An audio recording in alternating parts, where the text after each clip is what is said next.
Bonjour et bienvenue à la petite vite. Facebook teste actuellement la possibilité d'exclure des sujets dans vos publicités.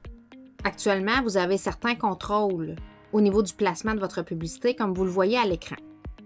Par exemple, vous pouvez dire à Facebook, moi je ne veux pas que ma publicité s'affiche dans une vidéo portant sur tel sujet. Ce que Facebook veut faire maintenant, c'est de donner la possibilité aux annonceurs de contrôler le placement sur le fil d'actualité pour éviter que votre publicité se retrouve à côté d'une publication portant sur un sujet X. Par exemple, si vous êtes un vendeur de jouets pour enfants, peut-être que vous aimeriez mieux que votre pub ne se retrouve pas à côté d'une publication portant sur un jeu violent, par exemple. Cette fonction est en mode test actuellement. Instagram a rafraîchi la présentation des stories sur un ordinateur de bureau. L'interface présente maintenant un carrousel de vidéos qui vous donne un aperçu de la prochaine story à venir. Instagram vous donne maintenant la possibilité de revoir ou restaurer un contenu récemment supprimé sur la plateforme.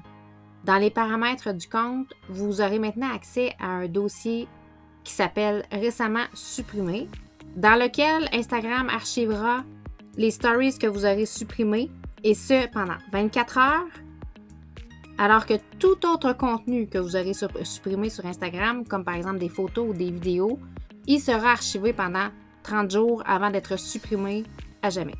Enfin, l'API de publication de contenu d'Instagram est maintenant accessible à toute application tierce. Fini la programmation de contenu qui, pour être publié, nécessite qu'on reçoive une notification, qu'on l'ouvre pour se rendre sur Instagram pour publier le contenu. Maintenant, toute application tierce, toute plateforme offrant la programmation de contenu sur Instagram pourra automatiser la publication directement sur Instagram. Fonction qui était réservée à certaines plateformes seulement, certains partenaires d'Instagram seulement, jusqu'à maintenant.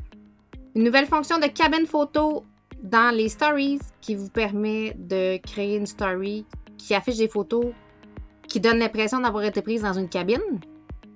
Twitter vient de faire l'acquisition de la plateforme Review, qui est une plateforme d'infolettres de type éditorial. Il y a entre autres la possibilité de créer des infolettres payantes et donc de permettre aux créateurs de contenu de monétiser leur contenu. Et finalement, du côté de TikTok, le réseau social a fait un partenariat avec Quizlet, qui est une plateforme éducative très populaire dans le domaine de l'enseignement.